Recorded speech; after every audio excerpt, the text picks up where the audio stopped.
Welcome everyone to another episode of Kiwi Talks. I'm honoured to have my guests in the building today who represent Kernel. I'd like to welcome Dean Anderson, the founder, and marketing and strategist, Catherine Emerson. How are you guys doing? Okay. Very well. Yeah, awesome. Yeah. So first of all, I want to know is how this all came about. How did you decide to found, what do you call it? Create a company. So I've, that's actually a very good question now. I'm getting stuck on the word myself. Yeah. So I founded Kernel, it basically started the concept late last year. I have a background in running investment funds in New Zealand through basically working at the New Zealand Stock Exchange. Yep. So I had 6 years there and then took a bit of time off doing some contracting, working with financial advisors, dealing with everyday investors, and through those conversations felt there was an opportunity that we could add value by creating better investment products and making investment more accessible to everyday Kiwis. Mm. So why Kernel? Why did you come up with the name Kernel? Yeah, great place to start. Obviously, there's connotations around seed and growth, which obviously relates nicely to our investment and that long-term investment journey that we really want to encourage. Yep. The second thing is that the second definition is actually, it means the core or heart of something. Mm-hmm. And so for us, that's kind of really where we want to position ourselves as that sort of core go-to for Kiwis to learn about investing and to grow their wealth. Did it have anything to do with KFC? Because when I saw the name, I immediately thought of KFC. Yeah, exactly. So Mr. Kernel, I guess. Different spelling, everybody. Yeah. And I think the main thing as well, it is like naming a child. It took a while to kind of come up with the name. It was a long process. How long? Months? Yeah, it was months. And I know when I thought of the name just for Kiwi Talks, that took ages. Oh, yeah, exactly. And then there's all the other elements that come into play during that process. Things like trademarking. Oh yeah, of course, because you don't want to pick a name and then find out that name's already taken. Yep. From anybody starting a business, obviously you're going through those processes. There are a number of things that you've got to consider, and trademarking was one of them. Yeah. How well it relates around things like even little details in terms of, are people going to remember how to spell it? Is it easy to remember? All those elements that come into play. Yeah. Oh, okay. All right. So have you always been into investing, both of you guys? Yeah, I have. I've been involved with the sort of finance and financial markets in New Zealand ever since leaving uni. And Kat obviously can talk about her background as well. Slightly different background, but I'm originally from Melbourne, and I was a financial advisor in Australia. Did that for 8 years, moved here, sort of, I suppose, continued doing that and actually worked remotely for a Melbourne firm for a number of years whilst I sort of just found my feet in New Zealand, and Dean and I crossed paths through his previous role. And then I sort of decided, I suppose, to jump ship from, say, straight financial advice to what we're doing now, mainly because I am super passionate about helping as many people as possible, grow their financial literacy, work towards their goals, that sort of stuff. And I think, for an investment vehicle and management firm that we have, it's just a really good opportunity to reach more people. Because I feel there are a lot of Kiwis that are terrible at saving, let alone investing. I don't know about your inner circles, but I know within mine, saving is like a foreign concept. If I mentioned investing, they'd be like, what? Yeah. And there are a couple of parts there, right? It's not something we're taught. It's not something. It's not in schools or anything. It's not in schools, and it's also not something we talk about between friends very often. So family dynamics, you don't often talk about money, debt, investing, saving. It's a personal thing, isn't it? Yeah. I think that's changing. Again, it may come down to circles, but I know, for example, like with my friends, that we all know how much each other earns, how much they're paying, if they've got a mortgage, all those sort of elements. So we're becoming more open and we're becoming more educated. And I think financial literacy is growing over time. The hardest thing, though, is for a lot of people is it is quite a long process. So if you do start saving, you don't really tend to see a great return per se on that. It takes a while to compound and build up, so it feels like quite a long journey, and it's very easy to get disengaged from that and then, you know what, I'm just going to go buy a new car. So it takes a lot of, I guess, getting used to and really setting that right behavior up and just learning to put aside some money every week and forget about it. So I know you guys do seminars. Do you mention anything about how to go about saving in any seminars? We do. Or do you just assume, or are these people that are kind of already clued up? No, we do. And so we actually create a lot of blogs on this. So we've, like Kat and I have both written a number of blogs that talk about like, well, how much should I save? Should I be paying off my debt, or should I be investing it? And thinking about how do you manage your own personal finances. So we do want to help Kiwis understand what they need to do to get ahead and how simple it really is, but you just need a little bit of guidance and direction. Because what do you think some of the biggest mistakes people make are? What have you seen, Kat? Well, I was going to say the first one that we did talk about last night was just assuming that it's really hard. You know, like, well, it comes across like it's very hard. But I think, there's a lot of people in finance in general that have made money out of making it look challenging. There's a lot of investment firms, there's, different types of advisors that over the course they've built themselves up as having this really special skill. They've gone to university, and a lot of, there's definitely a time and a place for advice, and we are strong advocates for good financial advice. Yeah. But as you say, there's a lot of basics that are just information's out there. It's just finding credible sources, starting off on the right step. There's more to good financial well-being than just investments, Yeah. Well, it seems here we're very much caught up in residential property. It seems that seems to be the main investment. Yes. And Has been. So that's changing. We feel like it's changing. Yeah, I think you can look at a number of things. Like outside of the baby boomer generation, I think there is a lot less interest in property. And there are a number of sort of social and economic factors around all of that. It's because they can't afford it. Exactly. If you think about it, you've got to have a 35, 40% deposit to buy an investment property. So that's already, you've got to have a significant amount of money up front. And, reality is we're not interested in it, in terms of maintaining it, the amount of effort it takes, and spending your weekends painting and fixing broken pipes. I just think that we are seeing a lot less interest from younger generations in that quite laborious property investment space, and they want something easy that they can manage, and it's easy to understand, and they can go about living their lives and basically be stress-free. But that's what the media push as well, right? I mean, I see all the time in the New Zealand Herald and stuff about housing and investing in housing and all that, but nobody really talks about other forms of investment like index funds, for example. Yeah. Well, I mean, I think definitely. So I've previously worked with a lot of like younger clients. So in Oz, dealt with accumulators. So anyone sort of 25 to 45.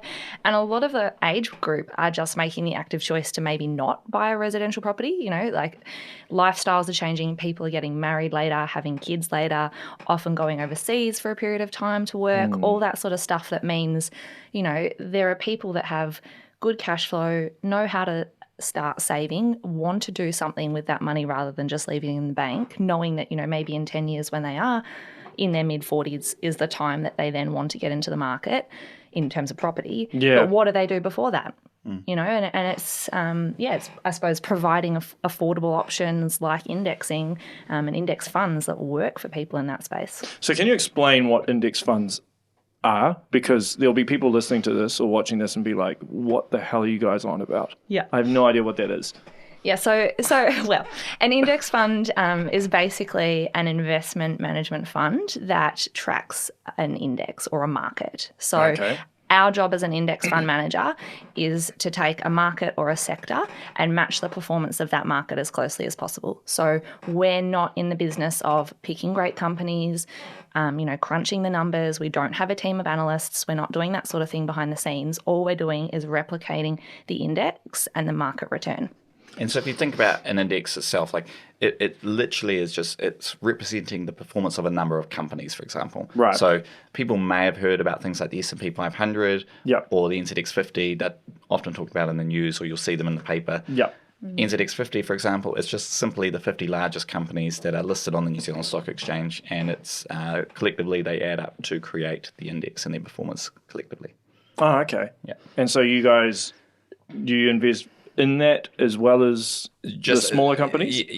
So we've got 3 funds at the moment. So we've got a top 20, which tracks the NZX 20 index. So if you put $100 in, that's split across those 20 companies. Okay. We've got a commercial property fund. Again, people do have a lot of interest in property, but this is actually investing into the commercial space. So big commercial towers in hospitals and those sort of things here. And then we built a brand new index for our what's called our Level 9 fund, and that basically invests into smaller growth companies that are listed on the New Zealand Stock Exchange. So they are at the smaller end, so not all of them are inside that top 50. And so there are some great Kiwi companies in there that people may have heard of, like Pushpay and New Zealand King Salmon and Serco Travel Software and things. Napier Port as well. So we were just in Napier yesterday and obviously visited the port as part of that. And oh, yeah, of course. Yeah, you would have. So what's the difference between, say, an index fund and a mutual fund? So it's... basically, you kind of got two, probably the main thing that people need to think about is there are two types of investment styles out there. Right. So if you're going to buy into a fund, most of them in general, the big benefit is that you'll get diversification. So you don't need to be thinking about picking stocks and trying to spread your money manually by yourself. You can go into a fund and that spreads your money around for you.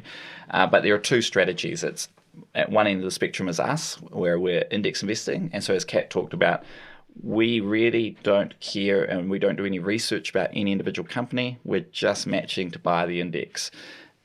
The other end is the active managers. So that is a group of basically analysts that sit there and crunch and review all of those companies and try and pick what they think are going to be the ones that do really well. Are you good friends with those type of people? We have friendly debate. Yeah. Friendly debate. What does that mean? Sometimes not so friendly.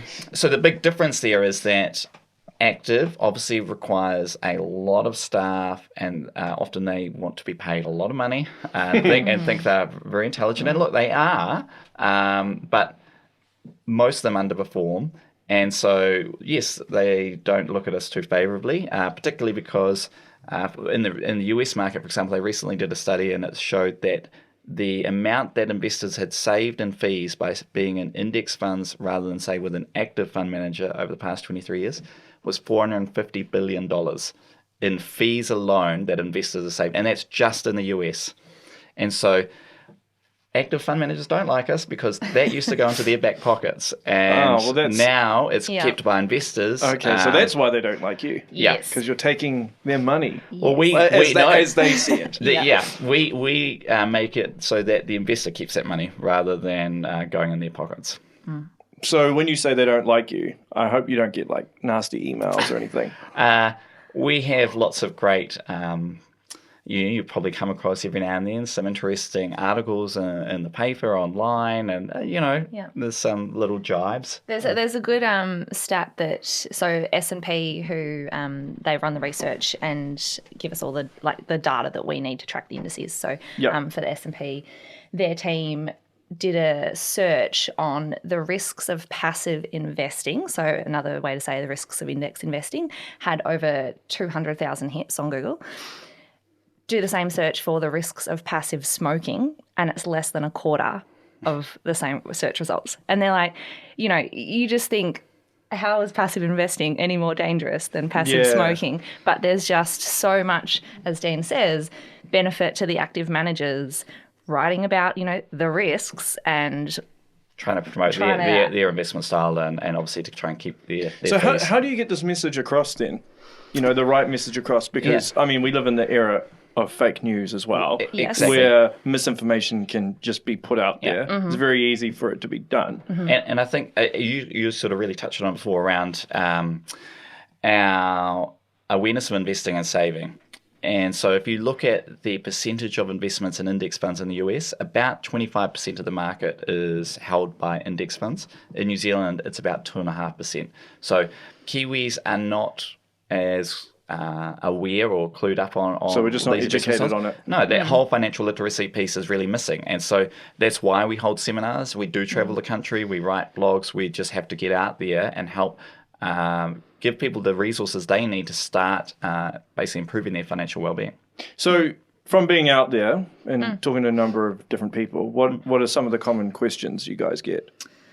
Really varies. I think, a lot of people just want to know, same question you asked, what is an index? How does a fund work? Really kind of understand what is it that we as an index fund manager do and getting their head around the fact that in index fund management, less action is the benefit because, there's so many things in life you're told, work harder, study harder, go to the gym, more action and more, more change, and you putting in more effort has a better result. But it's the complete opposite when it comes to indexing. So having, I think, a lot of questions around that. What are some other top ones? We've had a lot of discussion around ESG, so ESG, so social, environmental. Oh, right, okay. Having good governance. Got to learn my acronyms. There's a lot of chat in the media around, not investing in certain companies because of certain things, and people want to know kind of our position on that or what we sort of feel is a good way to invest. That's a challenging area. What else? Yeah, I think in general, just people are trying to understand the world of investing as a whole. How do they go about it? Where do they start? What are the things they can do? Because it has been pretty much, you could say it's been exclusive for a long period of time, but it's become far more accessible now. And so thanks to technology, same at Kernel, somebody can start investing with $100. So they can just go on your website, sign up. And you can do it all online. And then what? But is there somebody to help you so you know what the hell you're doing? No, but we're pretty much, we want to build a limited number of really great products so that it's not overwhelming for investors. And then we basically provide them all the information they need. So we tell you everything about all the companies you're invested in, really clear on how much the fees are, and then create great blogs that basically help you as an investor. You can, no matter whether you're new to investing or experienced, you can go through those blogs and that content and figure out exactly what you need to get started and to start. So what would you advise people not to do? Things to avoid. Stop spending the money. Save it. I think that's first and foremost. Obviously, they've got to start saving. Well, I think we live in a very superficial society, and we buy stuff that we actually don't need. Yes. And for example, like cars, they're actually a depreciating asset, right? They don't gain any value. But say, for example, people will buy an expensive car, before the house. When it should be the reverse. Oh, yeah, exactly. And if they just start saving and put a little bit in every week, we did it again, keep talking about our blogs, but we actually did some research on showing, well, there's somebody that actually just put $100 away into the market and into the investment, $10, it doesn't matter, but they put something away every single week, did nothing, didn't look at it, forgot about it, put no effort into it all, actually outperformed the person that spent pretty much every waking day looking at the markets and trying to time the bottom perfectly time the time when to jump in and start investing. And it's just that whole message of the longer you're invested for, the better their outcome is going to be. You don't, and that's where Kat was saying that it's not as complicated as people think. It is as simple as just putting something regularly into the market and forgetting about it and carrying on with your life. And you don't need to be looking at it every day. And it's a real challenge for us because as technology has made it really accessible for investing, it does mean people are more inclined to want to look at it every day and touch it every day and make changes, and they self-sabotage. And it's like, actually just put your phone down, go and spend time with the family or friends, and it will be there the next day and you can just carry on. So were you always like that? Did you have that same problem where you were just always looking at it, or did you? Oh no, I had the same. So I was with my Kiwis provider, and they had an app, and you could see how much every single day in cents and dollars that you had made or lost, and I got addicted to it. I wanted to check it every day, and I can't touch it. I can't touch my Kiwis saver for another 35 years. So why should I care about whether I made $2 today? I think but because if you're not looking at it, then you feel like you're not in control. Yeah. And that might be very difficult, particularly for a control freak like me, for example. So it's a matter of trying to change that mindset. Yes. Yeah. So as someone who's doing marketing, how do you push through all this? All that. That's a good question. Well, I suppose the benefit that I have is advising clients and having invested myself. So that exact experience, I've had the same thing. So you can relate. Yeah, absolutely. And I remember I put some money, when my husband and I first started investing, I would check it every week. And, as happens, the market went down sort of the first 6 to 8 months. And everything that I tell other people and, had advised other people was, don't look at it. you know what, it's for the long term. Focus on your goals, focus on your day-to-day. It'll, come back in 3 years, 5 years, whatever kind of your time frame is. Yeah. And it probably took me a solid 12 to 18 months to get into that behavior. And I think it's just having open conversations with other people, whether it's, a family member or us reading our blogs, trying to get through, we are trying to get some of that messaging into the dashboard. So when people log in, having some prompts and reminders. Bang, it's right there. Yeah, we've talked about that sort of thing. We want people to be able to have accessibility and be very transparent, but equally, how much do you kind of push back on that as well? So it's definitely something we talk about, and I think we have some more space to improve. Do you incorporate social media quite a bit? Yeah, we do have like a Facebook presence, and we use LinkedIn for different kind of channels, and just make sure that we get different messages out there. Hopefully that kind of reminds people if you're scrolling your feed and then you're like, oh, I should read this blog about investor behavior rather than actually look at my portfolio. Hopefully get the message through, but it is a challenge. Yeah, because also with investing or money, it kind of is its own language in a way. Yeah. You could be, like, say, us just talking right now, you're using, some words that might be foreign to a lot of people.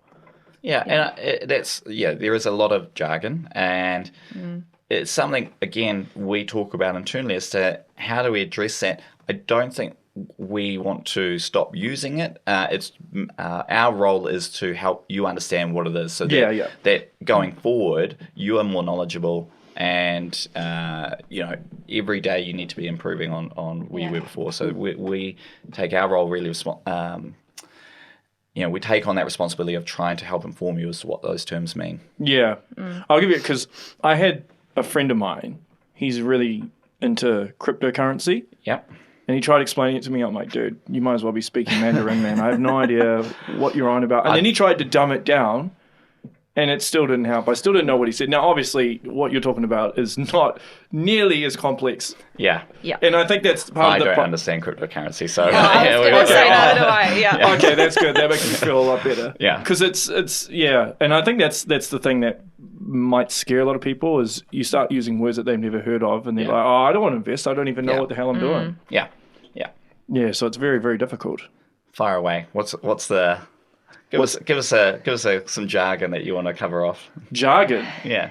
Well, what do you mean, jargon? Like, so ESG, any other terms? ESG, well, just... So the NZX Top 50, what does that actually stand for? Yep. Perfect. So NZX Top 50, it's basically just the 50 largest companies on the stock exchange. So that's like I know with the arrows and... Yeah, exactly. So you'll see then, so you'll basically see, let's talk about the index there. So there's the NZX 50 index. It's the 50 largest companies listed on the stock exchange, and it's purely by how valuable those companies are, or how much...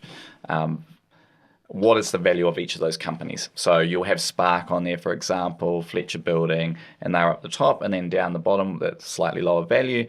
Doesn't mean they're lower doesn't mean they're not as good from an investment perspective. It's just how big the company is at the time. And what determines the value of it? Like, how does it move Investors every day buying and selling and saying, stuff. Buying and selling the shares determines the value of that company. And so it does move every day. And often it's moving irrationally every day because nothing has changed from today to yesterday. So a lot of those investors who are buying shares, they'll be the ones with the twitch in their eye looking at it constantly. Exactly. Yeah. And so there's all this noise that goes on in the short term, but from a retail investor perspective, that doesn't matter. Just think about where things go in the long term.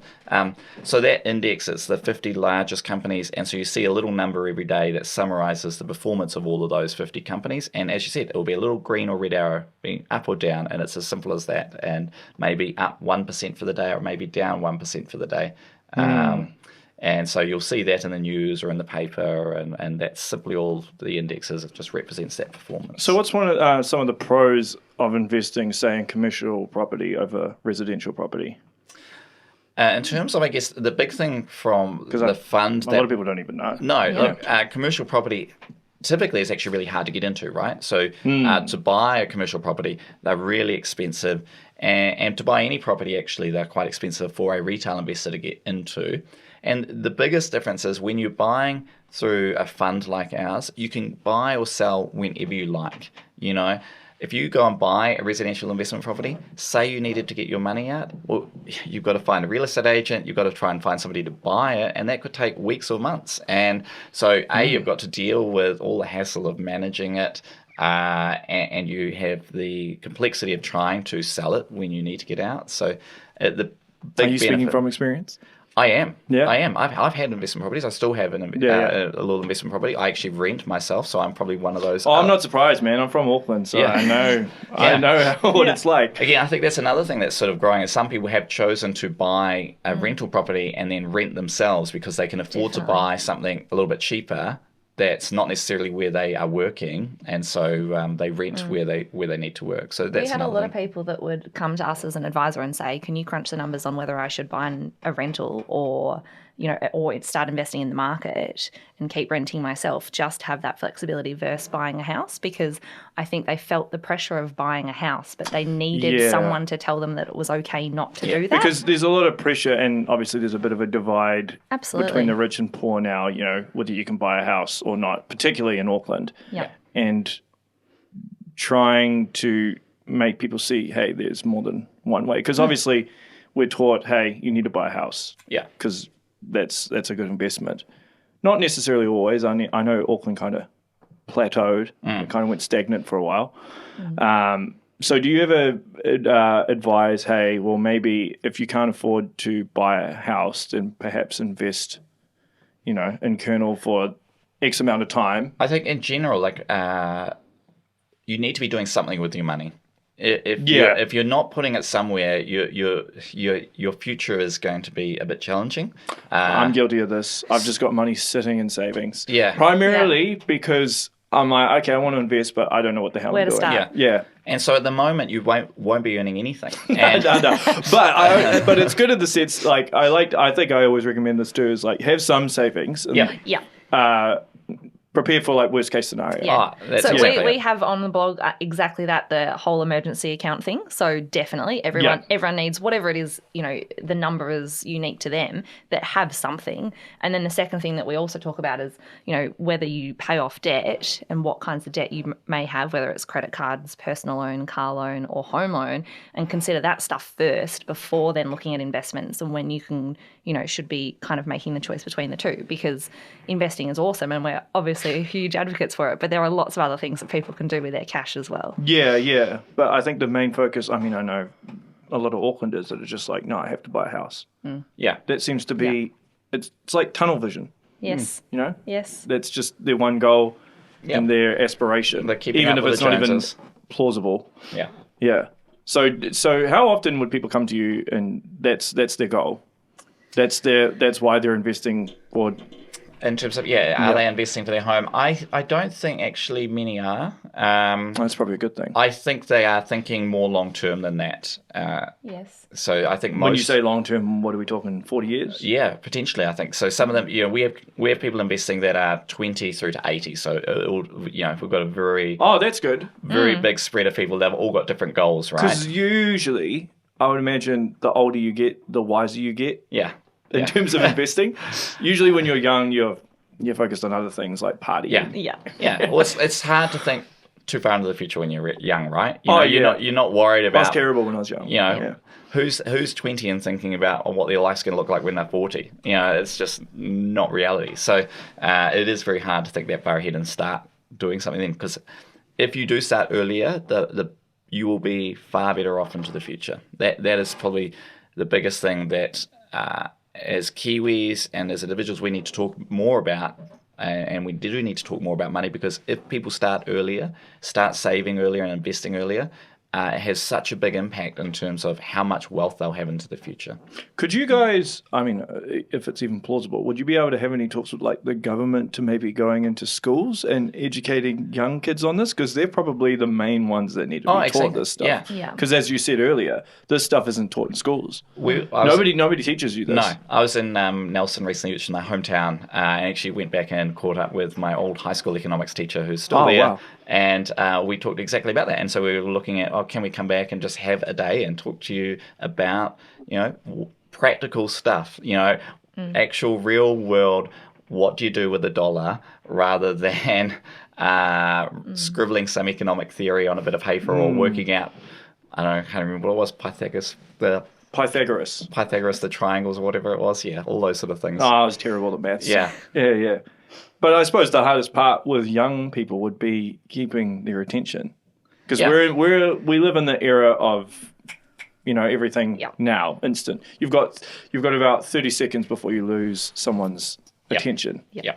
Which is primarily why I have timestamps on my podcast, because a lot of people probably are, I don't want to listen to an hour long, they just skip to the parts. So how would you, when you're talking to someone and you're trying to explain this to them, can you tell when their eyes glaze over and they've actually completely just gone brain dead because they have no idea? They've just zoned out. At our seminars, you get a broad mix of people, and they're all, got different levels of knowledge. And so it's been really interesting dealing with that and seeing how they react to the content and things that we're talking about. Right. But how we address that is we've often made it really informal. So we have a lot of questions and answers as we go throughout. And so people of different skills levels can learn off each other and feel confident enough to engage and ask as they're going. So we just want to help those people start to learn a little bit more every day and get motivated, because I think the more you learn and know, the more motivated you'll become.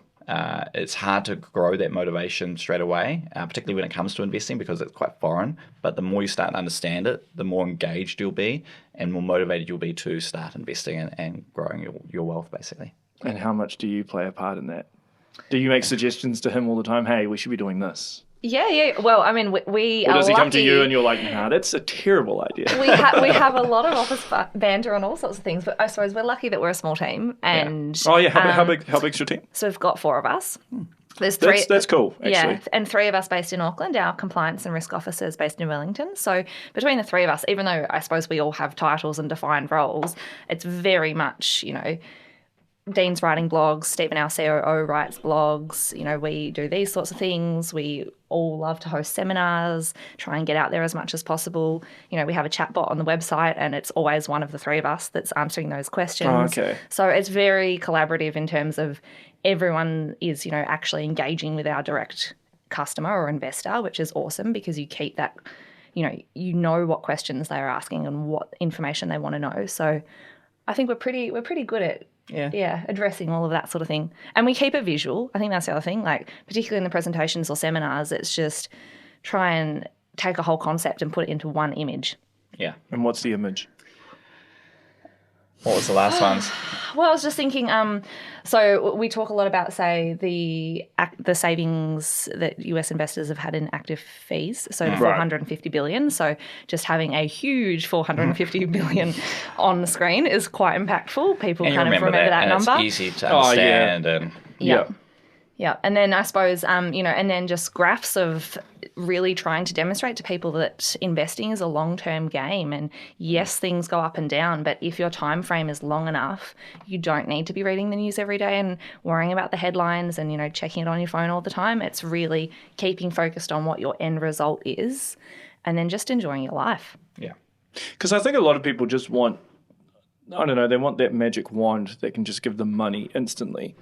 And unless you win lotto, that is probably not ever going to happen, right? Yeah. So how do you advise people of this? Be like, hey, that's not how it works. Yeah, it isn't how it works. And if anybody's promising you those sort of things, they're probably dodgy. Run a mile. Investing is a very long-term process, and it is slow. But I guess, how do you keep people motivated? It is a challenge. It's keeping focused on the goal, I think, as well, trying to really personalize why it is you're investing. So, and making it fun a bit. Most people our age, I would say, are not investing for their retirement. I met a guy actually the other night at one of our seminars, and he's investing solely so that he can buy a caravan in 15 years when he retires. And he's like, it's so fun. He loves it because that for him is an awesome goal.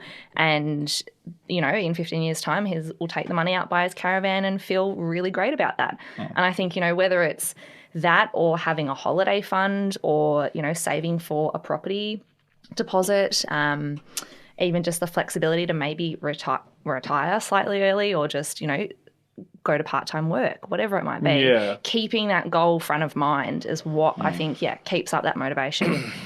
Yeah, and I suppose, I mean, I know people that aren't very good at budgeting. Yeah. Do you ever do budgeting with anyone? Do you sit down with anyone and do budgeting? How often do people actually come into your office? Well, we don't, but we do. It's like, no. Yeah. Talk to the bot. Yeah. No, but you are obviously speaking to one of us. We're always there, and we are always available for coffees, and we're often traveling the region, so we are available to meet, and we love having coffees with people and just hearing about their story.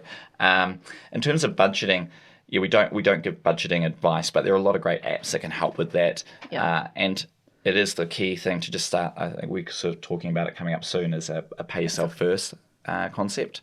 Pay yourself first. Pay yourself first. Which is basically the idea that, when people get paid, often the first thing they do is pay, any debts that they have, pay their bills, do all of those things. And then you're usually left with your fun money, right, which is what you spend on the weekend. And there's usually then nothing kind of left for future you. And so it's this whole idea of, rather than waiting until the end to maybe have some money left over for savings, even just figure out a small amount to start with that you think, okay, I can make this work. And the minute that money goes into your bank account from, your employer, pay yourself first. Send it off somewhere that you're not going to see it. It's out of sight, out of mind, and then divvy up the rest of it and continue living your life. Because I think, you take that section out first and it's harder to say, hey, cut down this amount. Whereas when you have an amount in your bank account that you actually are kind of forced to keep within your spending limits, it's a lot easier to do, if you know what I mean. So I think if you said to someone, can you reduce your expenses by $150 a week, they'd say no. But if you took that $150 a week, if their employer sent it to another bank account, they probably would be able to do it. It's a mindset and stuff. Yes. Psychological rewiring. Yeah. And often people start too high as well, I think, and then they get really stressed about it. So they're like, I've got this grand ambition to save, $400 a week. Yeah. And they start doing that, and then couple of weeks in, they're like, oh God, life is expensive. We get that. People want to have fun. You want to do what you want to do. You don't know. What's the saying? Do you live to work or do you work to live? Yeah. Exactly. And we are about that as well. Like, we want people to be out there enjoying their lives. But I think if they go too hard first, then all of a sudden they're not saving anything because they're like, that wasn't fun. That was not fun. Whereas you start small and hopefully set yourself the goal of maybe growing it, but just pick an achievable amount. Yeah, because you have to make sacrifices. That's Definitely. the thing. And some are easier. I mean, one of the big things I notice is people spending heaps of money on coffee. Like we are guilty as charged. 7 coffees a day or something. We're very guilty of that. How many coffees do you have a day?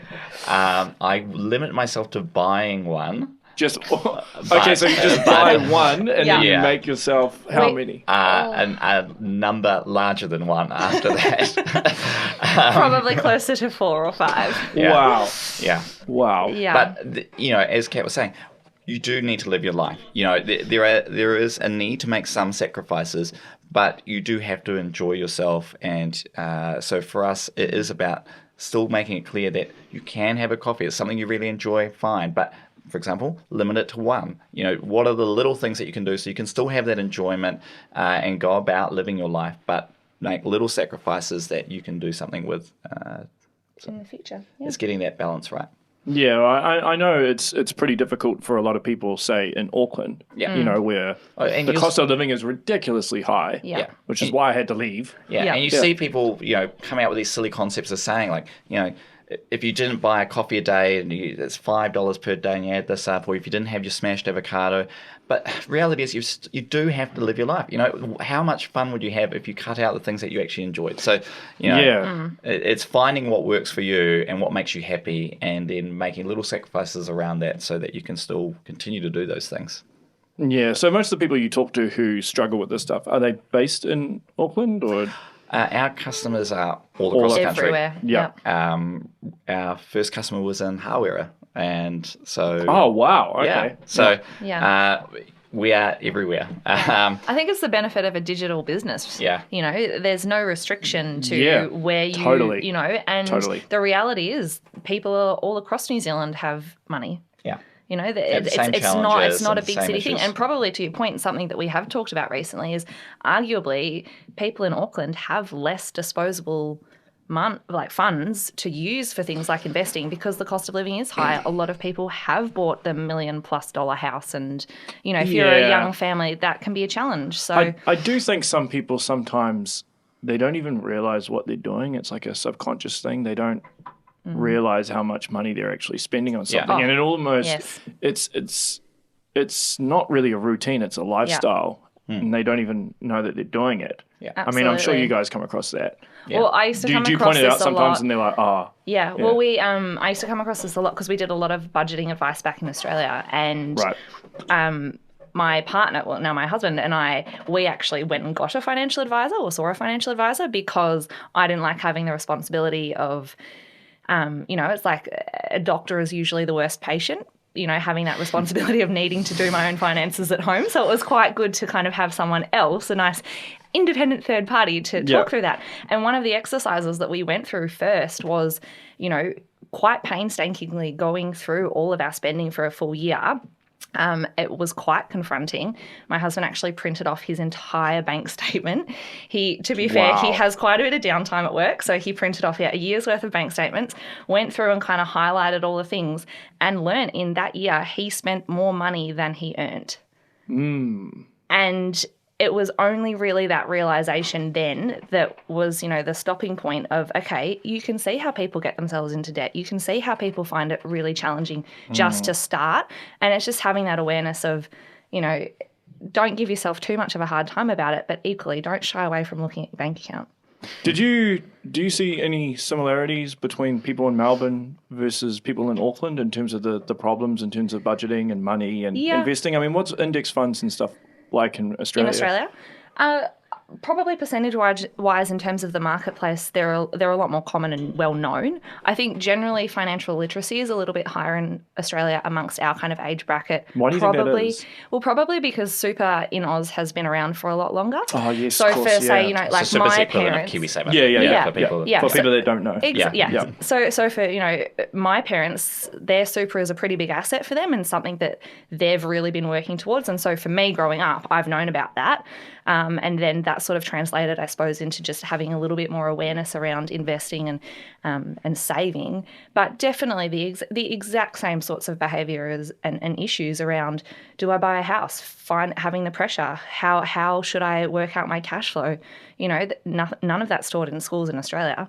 And you get to a point where most people, you know, they start earning a reasonable sum of money and realize, I think everyone probably has that tipping point where they're like, okay, I've got my job now and it's good and I'm kind of, money's coming into the bank and I'm feeling pretty good about it, and then you don't know what to do. Well, this is one of the biggest problems I notice, and I'm probably guilty of this myself, is, you know,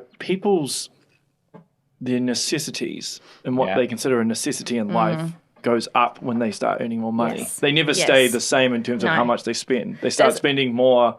Yeah. There's kind of a concept we talk about with this that's like the wedge of, as your pay rises, your expenditure rises in the exact same proportion. So what you think is, you know, because a lot of people say, when I get that pay rise or I get this new job or something happens to me in the future, that's when I'll start saving. But realistically, that's when you buy a car, or that's when you upgrade your house, or that's when you go on a holiday, you know, and it's just human behaviour. A sense of entitlement almost, right? Like, I'm entitled to this, so I'm going to buy this, or I'm going to get this. Personally, a good example for me was student loan. So I had a student loan, and you know that comes automatically out from your paycheck. So you've never actually seen that. It comes out, and I remember, like, I lived without that money coming into my own bank account for years. And then as soon as that finally got paid off, all of a sudden it was like a big pay rise. And it's like, what do I do with this money now? What did you do with that money? It is very easy to start spending it and starting to buy a few more coffees. But you know, that's a really clear example of literally the week before I was living without this money, and I was never aware of this money because it was just being taken out before it was even paid to me. And so... it's very easy to fall into that trap of thinking I'll start to save in the future and start spending more ultimately anyway. I think there's because of the competitive aspect in terms of trends as well, particularly among young people. They want to look cool. Your expectations, right? You talked about like buying the house, right? expectations of buying a house or having a better car and that whole keeping up with the Joneses thing. So you are constantly trying to match where you think particularly whatever your circle is, right? Yeah. If your circle is a whole bunch of rich people, then you're the average Joe amongst a whole bunch of rich people. You're going to feel a hell of a lot of pressure to try and I got to get this stuff. So it's a very difficult thing. Do you find there's more of that in Melbourne versus here though, in terms of I've heard that there's a bit more of the competitive aspect and with brands and look good. I definitely think there is. There is. As a Kiwi has visited those places, instantly can see a difference in attitudes. Yes, definitely. But I think as well, Australia doesn't quite have the same attitude around the whole tall poppy thing that New Zealand does. And so even though Australia is probably a bit more showy and competitive, people are more open about it. And I think that also helps with the whole financial literacy piece, because people, as Dean alluded to before, people talk about their finances and they're quite okay to kind of say, hey, I got this new job and this awesome pay rise and this is this thing I'm thinking about doing with my extra money. Whereas I've found since moving here, those kinds of conversations are a lot harder to start. Was that immediate? Did you notice that straight away as soon as you moved here? Yeah, particularly because I worked in financial advice. And when I first moved, I was still contracting or working remotely back to a Melbourne-based firm. Can you give me an example, of someone you met? So what would they say? Would they just be like, oh, wow? Just integrating into, my husband's, he's a Kiwi, so, into his kind of friendship groups and meeting people for the first time and trying to start a conversation with them around, I'm a financial advisor. These are the types of things we talk about. And they're like, go away. No, not keen. Really? Yeah. That's so bizarre. I don't understand why we have that, It doesn't, I don't understand why it's a thing here. We should be encouraging each other. Yeah. It's like, no. Yeah. Particularly, I think as well, I've read a lot recently around why this is good as well for, say, reducing the gender pay gap. Women do not talk to each other around what they're getting paid, how they talk to their, employers and negotiate pay rises. Particularly with some of their colleagues, because it might be confidential. Yeah, definitely. But even amongst their peer group, if you were open enough to have that conversation, you kind of knew how other people were handling those discussions. It's got to be beneficial for everyone. Yeah. Yeah. So what would be your suggestions? As someone who's been on the other side. Yeah. It's as simple as starting talking. It really is. You've just got to start talking and not be afraid and shy away from those conversations. And ultimately it's probably, I guess, people are ashamed or I guess worried about how they're going to compare to others. And so you've just got to lose that baggage and just go, it doesn't matter if I earn less than my mate over here. It doesn't matter if I've got more debt or I'm struggling or this is whatever it is that may be going on. Just start talking about it and figure out how, what's important to you and what are you trying to achieve ultimately. Yeah. It's not a comparison. It's just a conversation. I mean, it sounds to me that this would probably be one of the best ways of doing investing, particularly for young people. I mean, these days, if a student goes to university, they end up with a $50,000 student loan, and then somehow they've got to save for a deposit for a house. Yeah. It just seems impossible. So this seems to be somewhere where they can invest and at least get some money. Yeah, anybody, no matter, like I said, our customers range from 20 to 80, and they've all got different goals. It's just accessible, and that's one of the benefits of index funds is that you don't have to have a lot of money to get started. But equally, they're just as beneficial to you if you do. And so it's an equal and level playing field. Everybody benefits from it, which is great. So now there's no more barriers to entry. It's not an exclusive club. Everybody can become an investor. How did you find when you first launched? Was it sweet out the gate, or did you have a rocky start? Did you actually know what you were doing? Fully. In terms of website design and how to get the message out there. I think we did have it was a plus and a minus. One of the part of obviously starting a new investment management firm is you do need to go through a whole heap of licensing with the FMA. So that's the Financial Markets Authority. Yeah. So how does that work? Basically the body that, governs how all financial markets work in New Zealand. Okay, I didn't know that. Okay. So they have a lot of there's a lot of paperwork and so that was basically an 8-month process for us going through. 8 months of just paperwork? Pretty much of waiting and going through the licensing process, showing them how we're going to run the business, all the governing documents, who's going to be on our board, who are the staff, how much money have you got, how you're going to run all of this.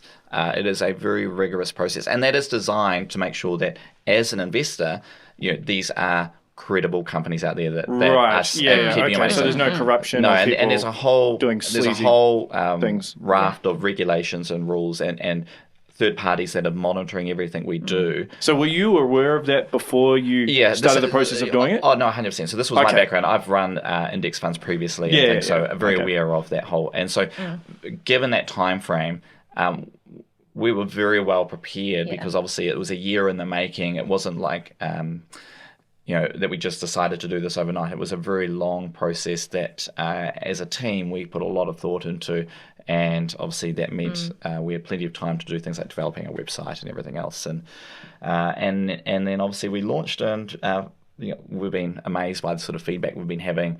The responses from our investors is, because you guys haven't been around that long, eh? How long have you been around? 1st of September, so we're sort of 3 months. Oh, wow, okay. 3 months in. Yeah. Even shorter than this podcast has been around. Yeah. Yeah.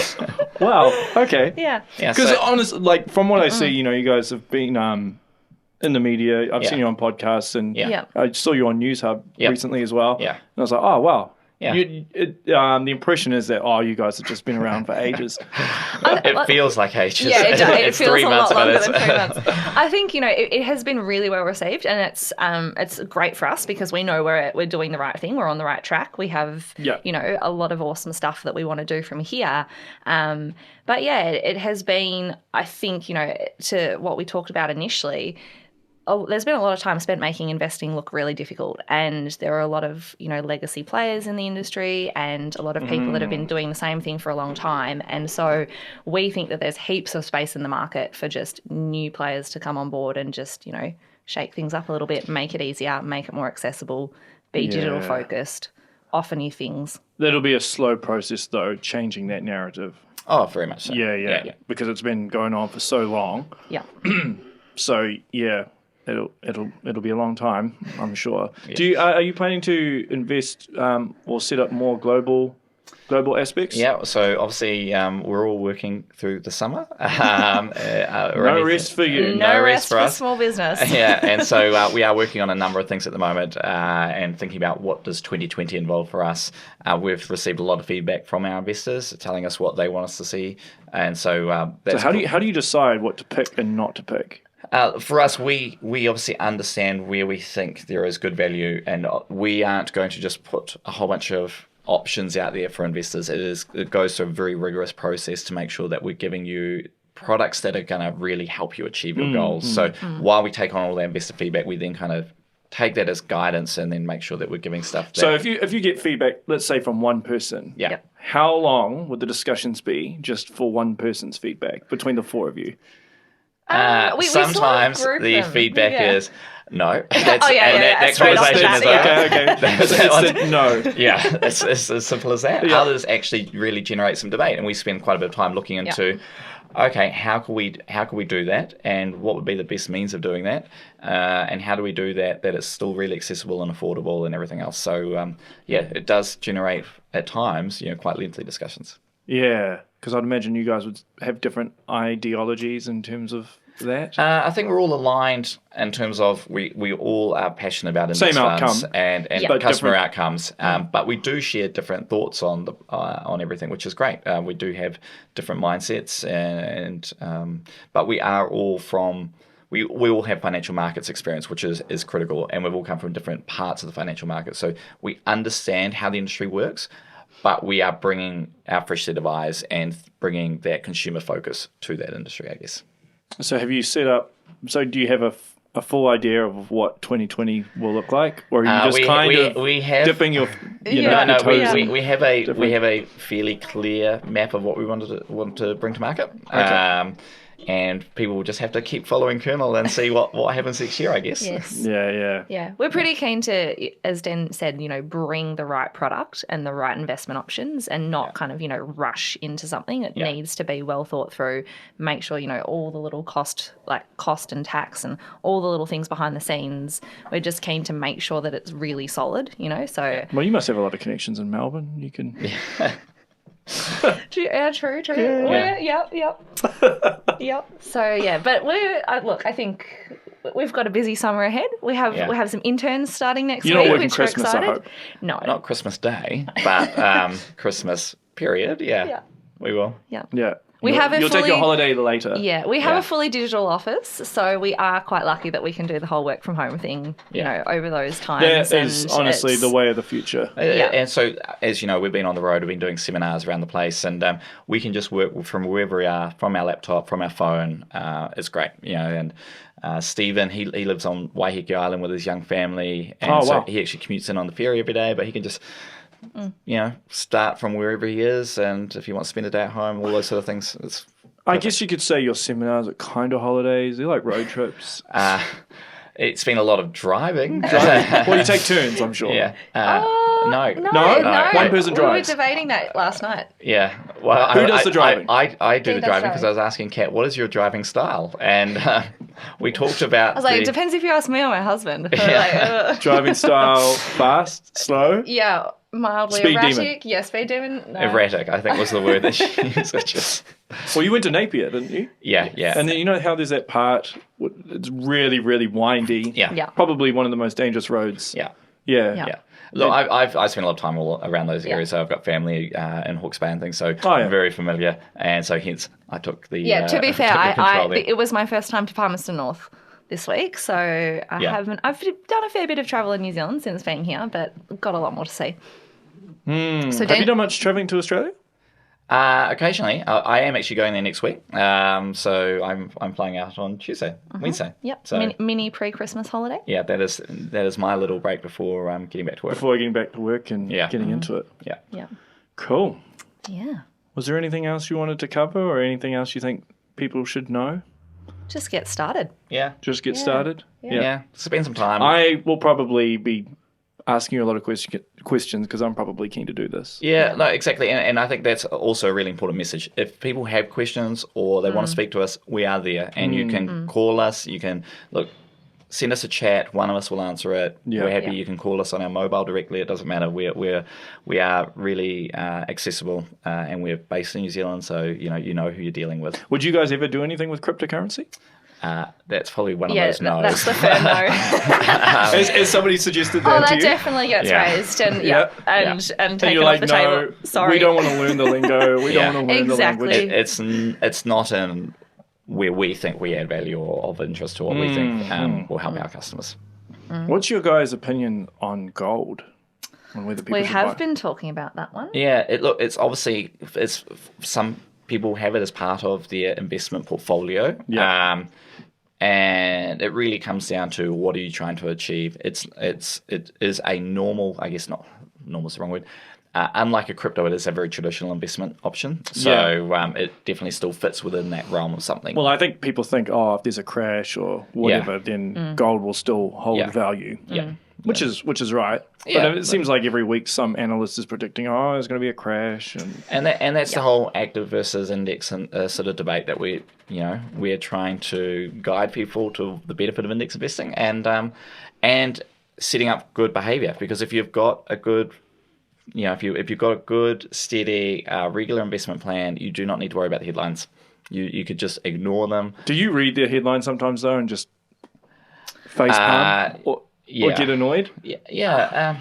I have a confession. I stopped reading the paper probably 3 years ago, and I have only just restarted mainly because I have to read what's going on with some of our competitors, and just keep an eye. Yeah, and just keep an eye on general things. But I didn't miss it when I wasn't reading it. That's for sure. So where do you guys consume all your media, like all your news?